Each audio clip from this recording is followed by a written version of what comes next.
mı?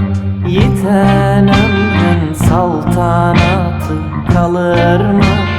Güzel gel, sabah oldu, kuşlar uykuya daldı. Güzel gel, sabah oldu, elin güne değmesin.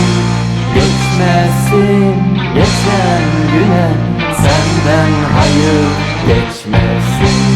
Güzel gel, sabah oldu, elin güne değmesin.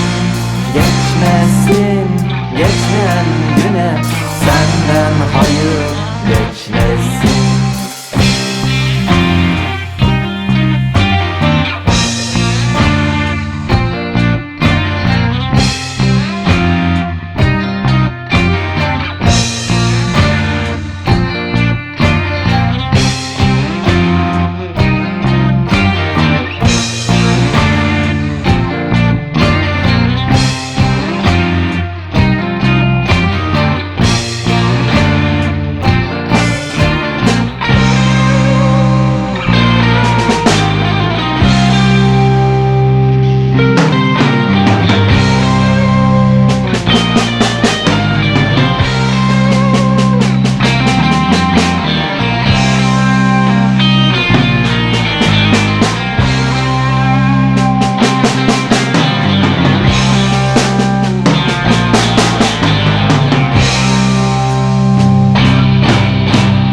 Güzel gel, insan ölür, sevda yerde kalır mı?